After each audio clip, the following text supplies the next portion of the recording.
so often, the sports hangover touches on mature topics. Discretion is advised. Welcome to the Sports Hangover. We have an exciting show for you today. Amy Rogers is joining us. Mike, can you say hello? Hello. I thought you were going to forget about me and just go straight to her. Just like, oh, I got a new co-host. You're out, Mike. We could do that. We could do the J-Dog and Peanut show, Amy. That's something we've discussed before. I don't like this. That would be great. See, we're already on the same page. We both wore green. Michael did not get the memo, apparently, but we are in our Masters glory. Clearly not. So, Amy, we are having you on to talk about the Masters. You are a golf know-it-all, basically. You have a website now, yoursundaybag.com. We're going to talk about that. We're excited about your website, and the Masters are here, which is very exciting. And Mike doesn't know much about the Masters. So I think this is a great chance to educate him a little bit later on and fill him in on some picks to click and that kind of thing. I mean, if you guys want, we could get into it right now. I just pulled up the odds on my phone, so I have a good idea of who's favored and who is not favored. And I like to go towards the bottom of the guys who are not as favored because you get better odds on them. So I don't know if you want to jump right in. Yeah, let's hear them. Okay, so Zach Johnson at the bottom, 28-1, which gambling, I would put money on him. Just put $1, $10, get some money out of him. Because you've heard of him, right? That's why you put $1. Of course. Adam Scott, number 1, I guess, 9-1. These are nice. So, by the way, let's give some context. Adam Scott, defending champion. Okay. He's coming in confident. Zach Johnson won 5 or 6 years ago, I think. And he's going to be in the mix, I think, this week, and too. Also, Rory is 9-1. Rory McIlroy, yes, the favorite of the tournament without Tiger playing. Amy, who is your favorite right now? My favorites I posted on my blog today, Your Sunday Bag, and I'm going with Jason Day, another Aussie. Aussies have won the last 3 out of 4 weeks, so I'm sticking with the Aussie trend. And the only problem with Jason Day, he hasn't played the last 6 weeks since he won the WGC match play. He's got a thumb injury. But, you know, he's got an injection. He's feeling a lot better. Where they say, beware the injured golfer or the sick golfer. So you never know. His expectations might be low, so he comes into it, you know, might do a little better than expected. But I like Adam Scott, too. I think he's got a great chance to defend this Jeremy, what about you? Who you got? Well, Jason Day was in the mix last year. You know, I really thought he was going to win that tournament down the stretch last year. He didn't quite get it done. But his fellow countryman, Adam Scott, did get it done. I like Rory McIlroy. I know he's the favorite. I know it's easy to say. He shot a 65 last Sunday in Houston, or last Sunday in Houston. I think he has a great chance to win. He's playing confident. My dark horse is Jordan Spieth, Mike. Where is he on your list? I'm interested to hear. I don't see him on my list. It might be a deeper list that I might have to go into, but I only have He's young. How old is he, Amy? Like 20 years old? He is. There's 24 guys. It's like a record of first-timers that are playing this year, and he's one of them. And, yeah, a lot of young guys, but he seems so much more mature. All the analysts really like his swing, like what he's doing. So, you know, he's really tied in with Crenshaw, like one of those Texas guys, and obviously Crenshaw winning the Masters, so he's probably getting the inside scoop on everything. Now question, correct me if I'm wrong. Sergio Garcia was in the Masters last year. Was he didn't they have the tiebreaker or something? I remember was he... No, I'm wrong then. I don't know what... was he at some point... Sure that's about. Never mind. I must have gambled on him at one point, and he's just stuck in my mind. I see him here. He's 22-1. Well, Sergio's interesting. He's a top 10 player in the world right now. I think he's up to number 6 in the world. But he said last year, I think it was, that he will never win a major. He said he has no confidence to win a major. So it's going to be interesting to see if he can overcome his mental hurdles this week. I think that's a one to watch for sure. So does he just not want to win it, or is he just like, I just can't win one because of... I think he doesn't believe in himself. I mean, it's a weird thing in golf. You have to. That's like the most important thing is confidence to me. He's just had so much bad karma and bad luck. I mean, you saw what happened to him at Carnoustie. I mean, he's come up close so many times that I think now, you know, didn't Phil Mickelson say the same thing right before he went on to win his first Masters? He's like, you know, maybe it's just not in the cards for me, and he ended up getting it done. So I think he's just a little discouraged, but I'd love to see him get it done. So I get it. He's like talking himself down, like doesn't want a lot of hype around him, so he can come in and just win it. I get it. Exactly. I like that. Exactly. Guys, I want to continue this Masters talk in depth in just a little bit, but can we do some happening now? We can do a little happening now. Jeremy, this is also, I have some breaking news. Now, this happened last night. The Ultimate Warrior from the WWE, former WWF or WCW, I don't know, he might have been in all of them. He died. And he had a really creepy speech on Monday Night Raw where he was talking about how, like, he lives this, and this is what I do for life. And he died the next day. I don't know how. I don't know what happened. He looked like he was in great shape So he left his mark on Monday night. I mean, how did he pass away? I don't know. And he was also at He had a heart attack. Dropped dead. Heart attack. I feel like there could have been drugs involved because he's kind of a young guy too. Like he's not that old. Do we have an age like under 50? He's 54.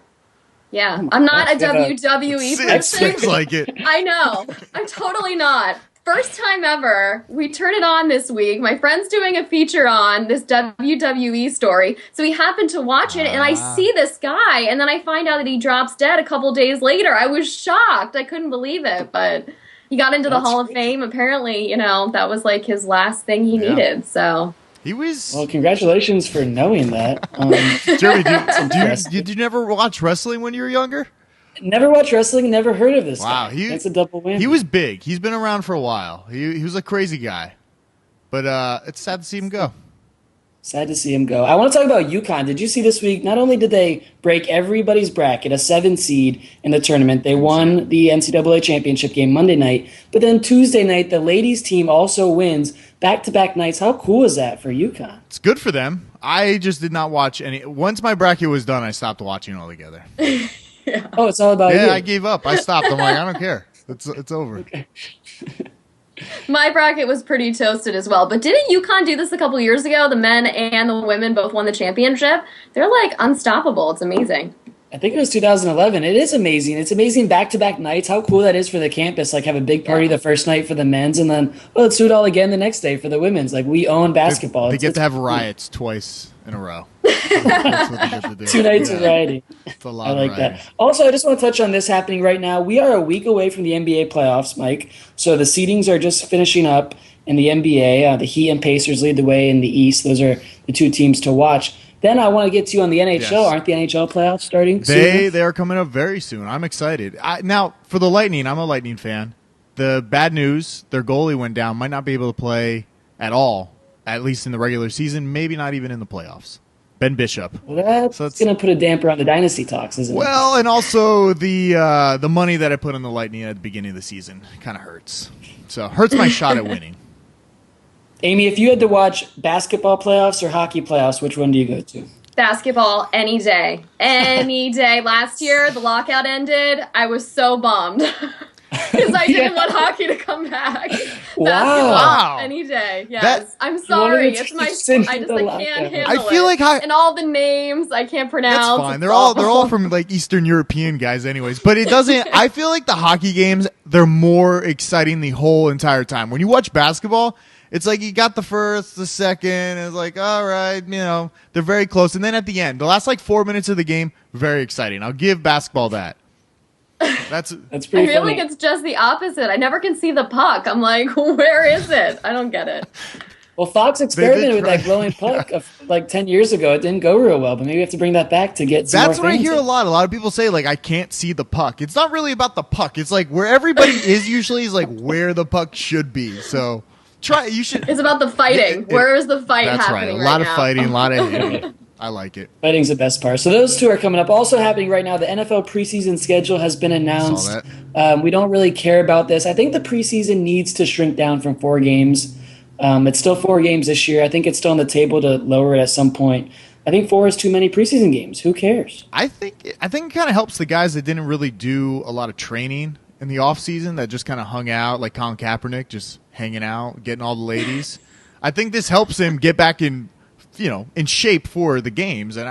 But you don't deserve an excuse for not working out the whole offseason. They should be working out. Well, they should be, but they're on vacation. They got to spend that money they made. Their vacation is like 8 months long. I'm sure they're working out, but it's different from like working out and being in shape for the game, like game ready. Like boxers don't work out all year round. They just work out for 2 months ahead of time, and then they're ready. Or 3 months. I don't know how long it is. So the preseason schedule came out. I just don't like early August. You start getting training camps going, and you're still like 6 weeks away from NFL games actually meaning in the middle of September. I just think the whole process is too long. They should start it earlier. Also, the NFL draft is normally at the end of April. Yeah. It's now 2 weeks into May. So we're still a month away from the draft. Kind of a slow time for the NFL right now. Not too much happening. It's true. You want to get into a little sexy, slutty, skanky story of the week? Let's do it. Right. This is the only story I have right now. AJ McCarron and Catherine Webb they're going to be in a reality show about their wedding. And the only reason I brought this up was because AJ McCarron is going into the draft. And I don't know, like, remember Terrell Owens? He kind of had his reality show, and then no one ever wanted him back on a team. So I don't know, does this already start off bad for AJ doing a reality show, bringing all this press, bringing all these cameras, and once he gets drafted, or if he gets drafted, I mean, where will this hurt him? I don't know that it'll hurt him. I mean, I think it'll definitely get him attention, which is never a bad thing in this society with the constant social media 24/7 world. But also, what kind of content is on the show? Is it Kardashian-like, where people are going to make fun of it? That could certainly hurt him. But if he wants to go play for the Jets and he wants attention, then this is great. Amy, do you watch these types of shows by any chance? I don't. I believe my buddy, didn't Chad Johnson do something like that as well? I feel like he might have had a show also. He's an entertaining guy, though. I like him on TV. He is. Yeah, absolutely. I think just everything that's happened with the whole Catherine Webb thing and everything and busting onto the scene just because of some, like, sketchy situation at a game. Old creeper. You know? Yeah. I mean, it just kind of builds on that then with the reality show. I don't know. What are you saying about who you are, you know, and like, are you really serious? So I don't know. Well, this also might be a way to get a little cash flow before you get drafted, because I don't know what Catherine Webb, I don't know what she's doing, but that's the problem I have with it. She has never done anything to my knowledge, yet she's shown in the stands of one national championship game. Right. Brent Musburger makes a few comments about it. Jr. All of a sudden she's in commercials. She's on magazine covers. Now she's getting a TV show. I'm not of the belief that this is okay for society, for these people that don't do anything, that aren't successful at anything, to keep getting TV shows. But is he expected to get drafted high? I mean, where is he supposed to go? Pretty high, top 2 rounds, I would think. Quarterback, important position. Yeah. So they're probably not hurting. They're not going to be hurting for cash too much. No, but I mean, I'm sure, you know, nothing hurts. One more story to go along here. We saw the Paulina Gretzky cover on Golf Digest. He's going to be on the May Golf Digest cover. I know, Amy, you have some thoughts about that.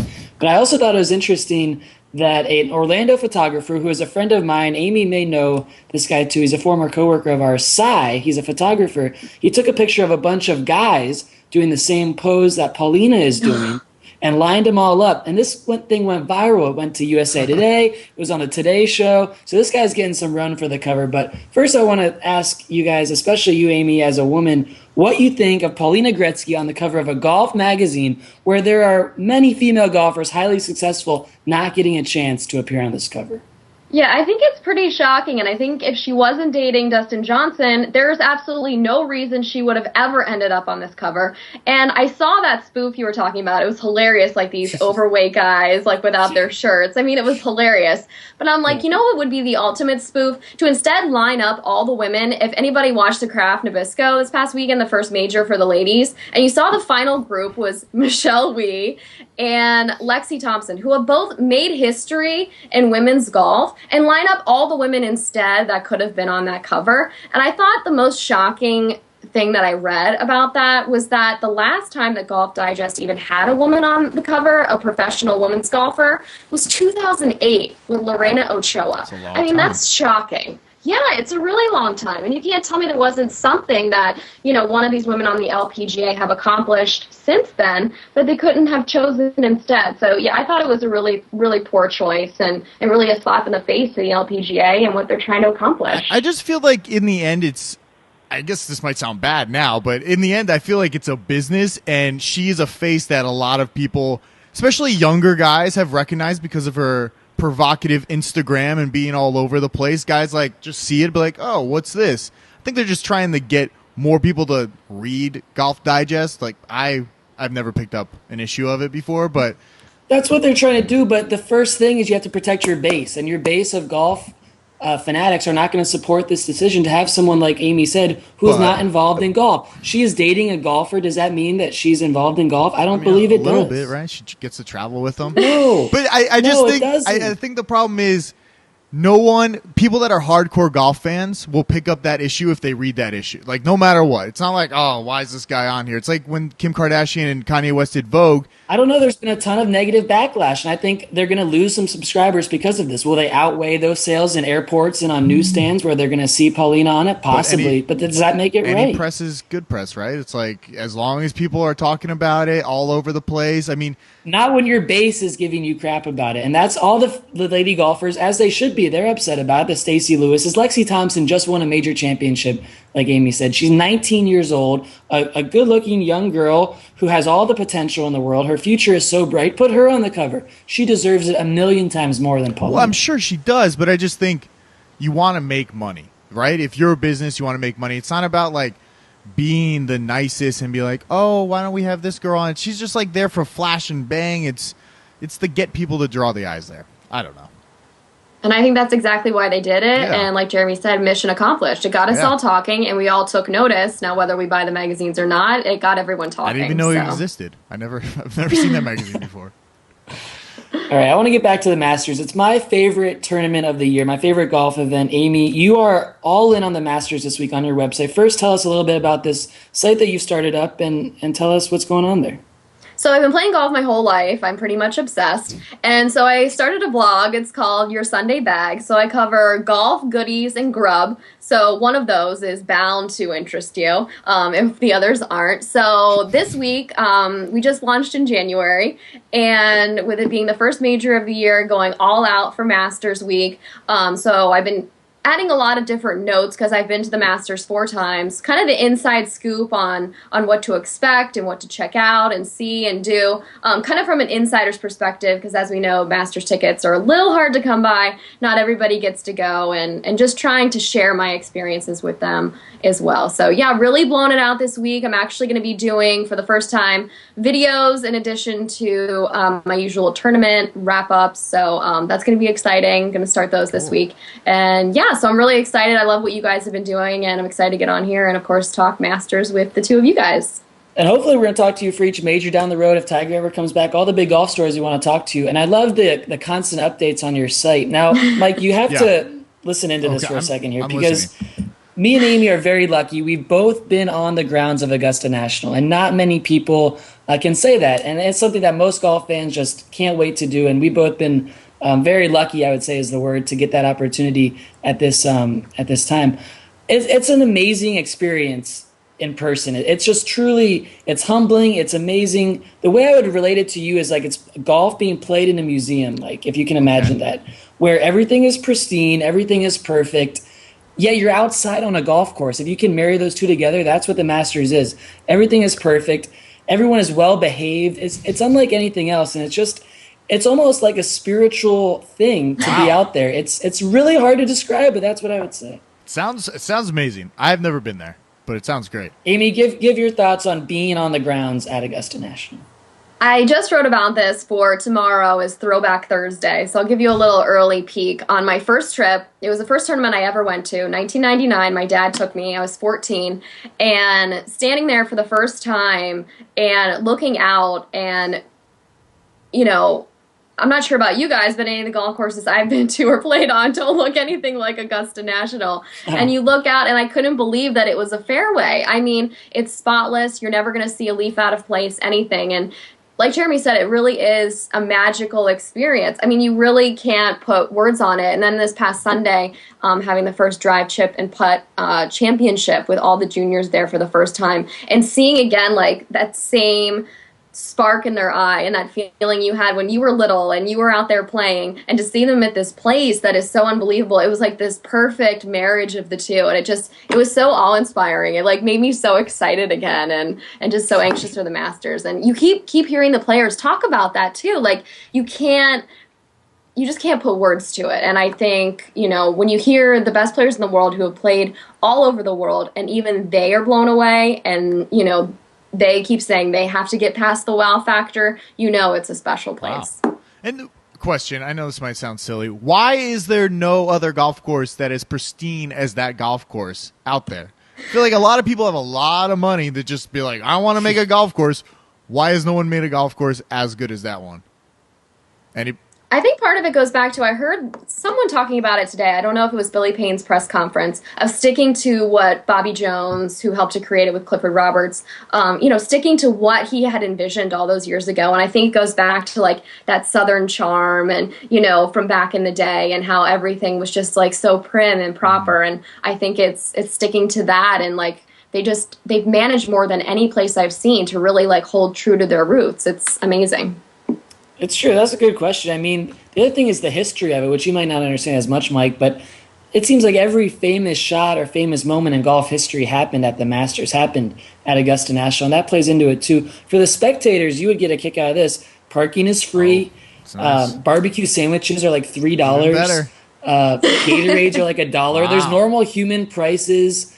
And that's pretty cool too. Just the entire experience. I'm so blown away by it. The two things that you never realize in person are, one, the elevation, or you never realize on TV, you only see in person, are the elevation of the course. It is such a hilly golf course. There's like, you almost call them mountains that these guys are playing up and down and side to side that you would never be able to tell on TV is really cool. And then the other thing is you can see the entire course from certain points, like from the 9th green, you can see all the way down to Amen Corner. It's so cool in person. I give it my highest recommendation at some point in your life to get out there and experience it. It's not easy. It's expensive, but I really recommend it. I'll try it. I'll try to get out there. So this week, Tiger's not playing. Mike, as a casual fan, if I can even call you that, casual golf fan, on the fringe, without Tiger, do you care at all about the Masters? I mean, when you called me today, you're like, oh, the Masters are tomorrow. We're doing a preview show. I'm like, I didn't even know they were happening tomorrow. And I don't have cable either, so I'm like kind of out of the loop. It's like whatever I read, and I might just read the things I want to read about. But I had no idea it was going on tomorrow. That's too bad. To me, it's the one event that Tiger doesn't matter in. I mean, the event outweighs any one player, and this might be the one event of the year where I would say that. I mean, I think it affects the people like me where I just don't know anybody else. Like, sure, there's a few names there that I know, but there's no one that's just as recognizable as Tiger when he goes out there and plays. So, I don't know. I mean, I'll try to watch it a little, especially if I put a little bit of money on the game. Then I'll definitely watch it. But other than that, again, all about you. It's all about me. Amy, is this event Tiger-proof? Can we still have a great Masters without Tiger? I think you're right. I think if any event can do it, this is it. Because the Masters, why do you go to the Masters? What did we just talk about? We talked about the course. We weren't talking about, oh, I saw so-and-so. It's about seeing the course. And I think that's what's going to keep it going. And no matter what, coming down the stretch on Sunday, I think you'll be watching. But, like Michael said, I think the casual fan who's flicking through the channels this weekend and doesn't see Tiger in the mix will keep going. And I think viewership will be down. And it will hurt it, but I think the diehards will watch no matter what. Maybe make a new superstar. There you go. You want to play a little Guess That Tweet? Let's do it. All right, guys. So, Amy, I don't know if you've ever watched a show before. Occasionally we play a game called Guess That Tweet. Today I went online. I went on Twitter. Searched, honestly, for about 45 minutes for this tweet. It's really hard finding a tweet that's generic enough that I can actually find something to. So, basically, I'm going to read you a tweet.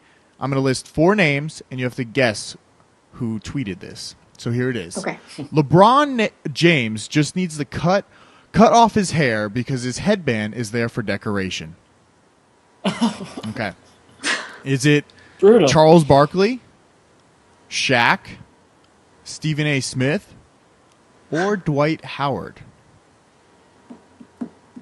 Go ahead, guess first. I'll read it one more time. LeBron James just needs to cut off his hair because his headband is there for a decoration. Charles Barkley, Shaq, Stephen A. Smith, Dwight Howard. You can talk it out, guys, if you want to. You think about it. You both just stared off camera like, I don't know. I'm looking for the answer over here. No cheating either. I would say Dwight's the only basketball player. So was it a commentator or a player? Mm-hmm. The other 3 are commentators. Barkley says a lot of crazy things. This isn't crazy for Barkley. Mm-hmm. And then you have to think about Twitter. I don't know. Shaq, is Shaq on Twitter? I know, and I feel like I'm leaning towards Barkley or Stephen A.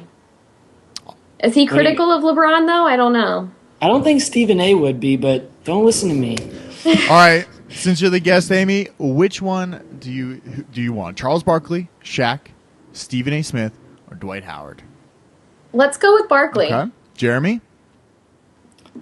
I will go with Dwight Howard. Okay. That was a good one, Jeremy. He's a tweeter. He did tweet something about him a while ago. It was like on April Fool's you like put hair on him. But this is actually Charles Barkley tweeted this. Okay. I don't know when, he might have just been watching him and just decided like he needs to cut his hair off. I don't know what he was thinking. Amy, you won it. Congratulations. Thank you. You won Guess That Tweet.